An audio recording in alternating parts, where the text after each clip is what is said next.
Welcome to the Booze Book! Baedeker. How do we say that, Josh? I think it's Baedeker. That's just how I say it, though. Baedeker. I like it. It could be Baedeker. It could be, but I went on YouTube and somebody pronounced it, and I was like, oh, that's how you pronounce it? And it was different than I was pronouncing it, but I can't remember what it was. So we're going to talk about, well, first of all, I'm Christina, and this is Josh. Hello.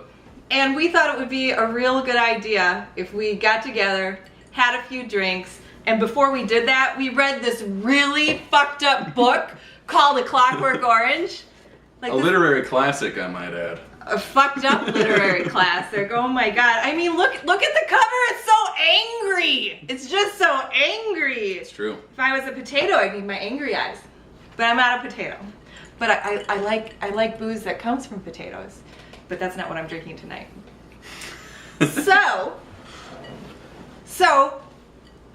it was really hard before we started recording because Josh and I both read this book the past week, and we didn't want to talk to each other about it because we wanted to save it for you. Exactly. It was a weird car ride over here. I was like, oh man, I really want to talk about this book, but let's talk about traffic instead. Yeah.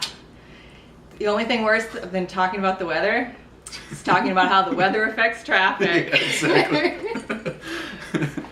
But now we can talk about it. So, how do you pronounce this author's name, Josh? I believe it's Anthony Burgess. Burgess. Soft G. Burgess. Yeah. Well, that's a good name. That's a good name. I like that. A nice, strong, respectable name. Not like the hoodlums in this book. They were not respectable at all. Alex and his droogs. Droogs. Yeah, they were kind of the opposite of respectable. Right. Yeah. That was the point, though. That's the point. Okay, so there's going to be lots of spoilers. We're talking about this book. So if you haven't read A Clockwork Orange, turn back. Turn back. Because you really need to experience for yourself. But, so what did you think, Josh? Well, I think it's a great book. I've read it like 4 times. You've read that fucked up book 4 times? Yeah, well actually, when I was in high school, it was one of the books we had to read for English class.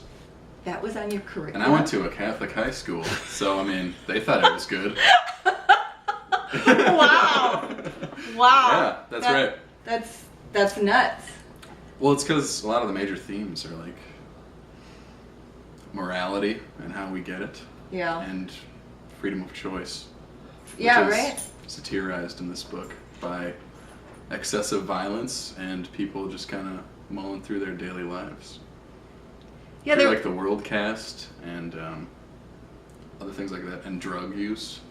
There was a couple times in the middle of the book that what was the chaplain and someone else was all like, well, if you can't make a choice, are you really a man? Or you're not a man if you can't make a choice or something. So. Yep. Whoo! So I have to let you know, I really enjoyed the middle of the book.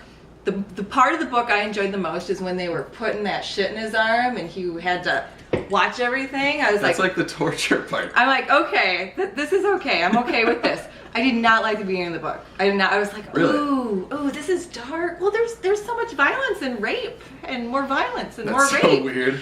That's like saying my favorite part about the Afghanistan war is the waterboarding.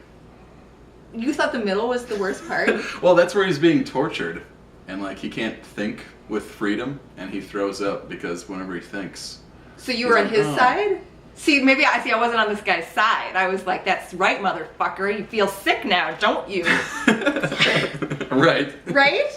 I mean, I'm a little concerned that you identify with this guy and you felt sorry for him. I'm not identifying with him. Okay, I didn't mean to put words in your mouth. No, I'm like, maybe a little bit. Maybe a little bit. Because his whole thing is, he wants to pursue something instead of just sitting there and taking whatever he's fed, essentially. And the unfortunate aspect of that is what he wants to pursue is violence and don't forget the raping. People and raping people. Yeah. Sometimes multiple people. Sometimes 10-year-old girls. Sometimes. Very dark book. It is. So you can understand why I was so pleased when he started getting sick, watching all that violence. Ultra-violence. Yeah. Yeah, let's talk about some key terms in that book. First of all, I was so confused. Like, the first couple chapters, it was like, okay, what does this word mean? What does this word mean? What is this? What is it? The NAD set? What is that? I think it's NASDAT. NASDAT. However you would pronounce that. I was like, yeah, once I understood what the words were for the arms and the feet and the blood and the face and the hitting and, all that, the key vocabulary of this book. Right.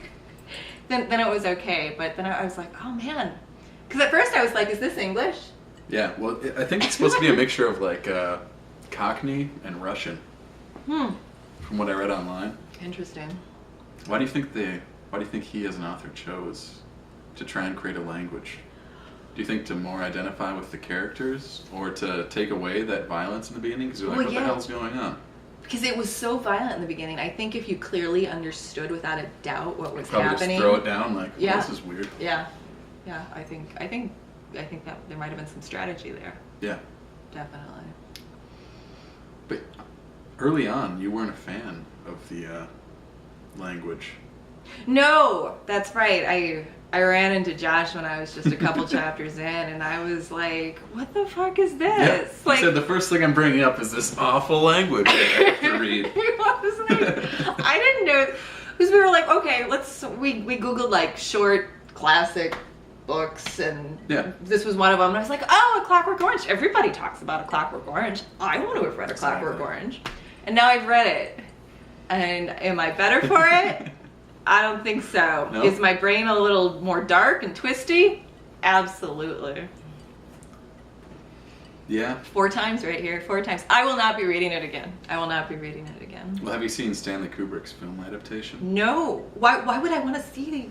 Because it's Stanley Kubrick. Yeah, but it was such a violent book. I can only imagine that it was an ultra violent movie. Yeah, I mean, it's kind of violent. And I also read on the interwebs that when that movie came out, there was like an uptick in ultra violence in really? England. Yeah. Google it. Yeah, I will. I didn't know that. I feel bad now. So yeah, I probably will not be watching that movie.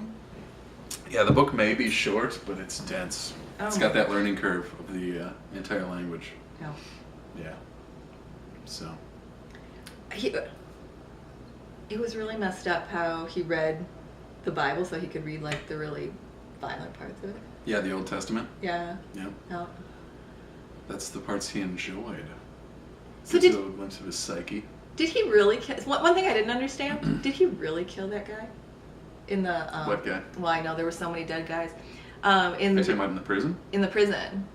It was like, that wasn't clear to me. It was like, well. Right. Yeah. So when he's detained, I don't know. At first he gets like almost molested and made fun of a lot by the other inmates, and then they actually join his side. And then a new prisoner comes in, and they all beat him up. And then Alex, the main character, gives him a couple swift kicks to the dome before he goes to bed, and they wake up and find out this guy's dead. So they blame it on him, and it's essentially the same thing that happened in part 1, where his droogs abandoned him and set him up for the police to take him in. That's in like the his first place. posse. Oh, Dim. Yeah, let's talk about Dim. Let's talk about Dim. Let's talk about Dim. Dim-witted Dim. Dim-witted Dim. Yeah. So Dim's not too bright. Nope. Ha. He's a really good fighter, though. He's a real good fighter. He doesn't mind participating in gang rape.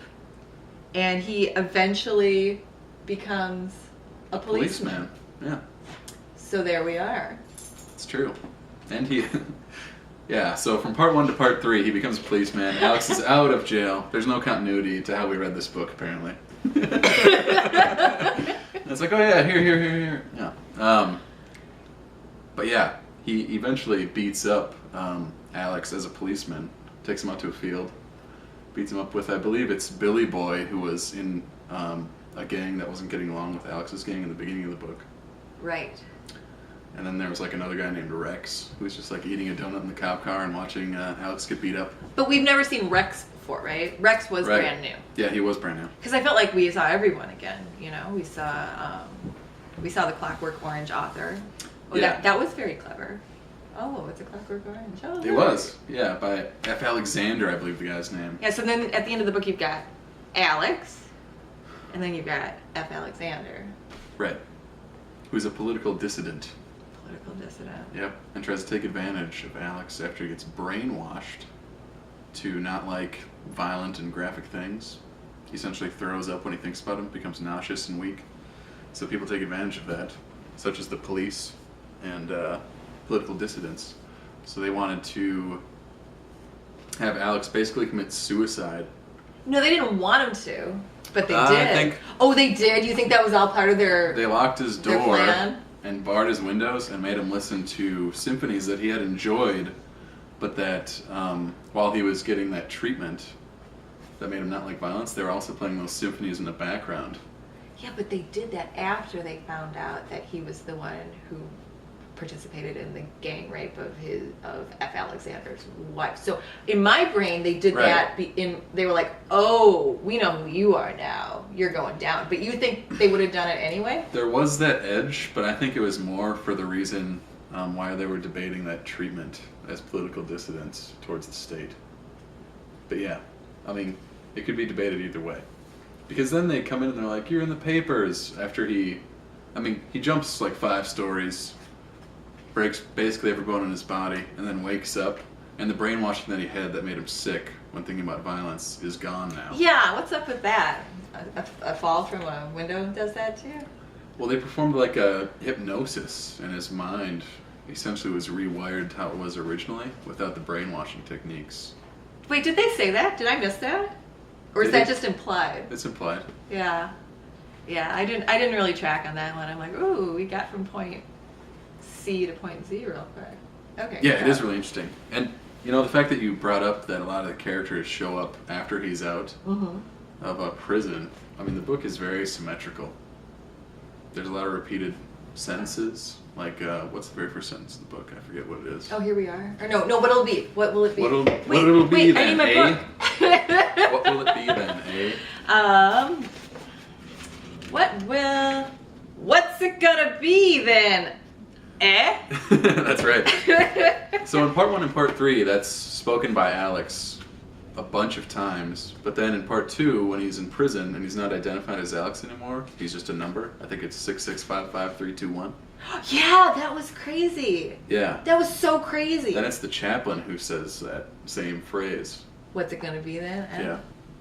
And then So I think you see his loss of control in that statement. No, what's it going to be? That's the choice. That's the choice they refer to in the book, you know? Because you're not a man if you can't decide, like... Well, right. And then, I mean, that statement is all about choice. What's it going to be then? Well, you're making a choice. And in part 2, he's not the one saying that. So essentially it's saying he doesn't have any choice in the matter anymore. It's the drunk chaplain. Yeah.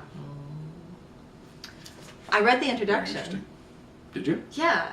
And I haven't read the introduction. So the introduction basically says that in the American version, way back when, they cut off the last chapter.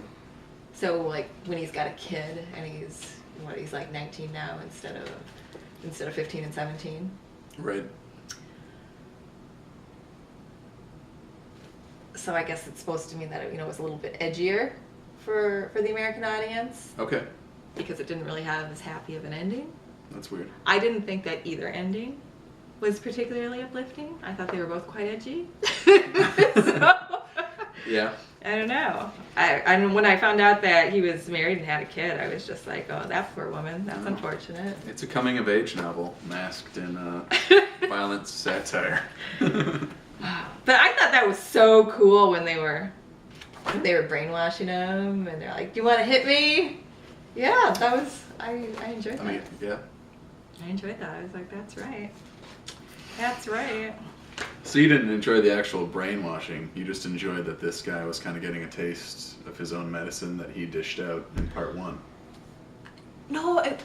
Okay, so does that make sense? So I do like the taste of your own medicine part. Yeah. But I think what really made me happy was like, oh, there's a resolution. There's hope for this guy. He's fixed. And then when he wasn't fixed later, I was like, well, that's too bad. Because I like a happy ending. I mean, I don't have to have a happy ending, but when you give me, like, I'm gonna have a happy ending, and then I don't have a happy ending, that's very disappointing. But they were saying he was fixed. I mean, he wasn't actually fixed. Well, anytime he wanted to cut someone or hit them or rape them, he got violently ill and stopped. Right, but then other people took advantage of that. like they would rob him, and he would think about hitting him back and defending himself, and he couldn't. So let's take a line out of here and Okay. comment on it. Just a random line before we wrap up. I see, said this Vec, and have your parents been informed of your transfer and impending release? Oh, that's right. He just shows up on his parents' doorstep after he gets released. That's right. He gets a really speedy release. He was supposed to be in jail for what, 14 years or something like that? Yeah, and then he got that treatment, and he was out in 2 weeks after that treatment. And then he shows up, and then I did feel a little bad for him then. I was like, oh, but he's fixed. Oh, but he's fixed. So anyways, in summary, A Clockwork Orange is a very, very, very dark book. And you should probably read it. You should. It's got some great motifs in it, and I don't know. It's a renowned book, a classic in literature. I wouldn't read it 4 times, but you should probably read it. Thanks, guys.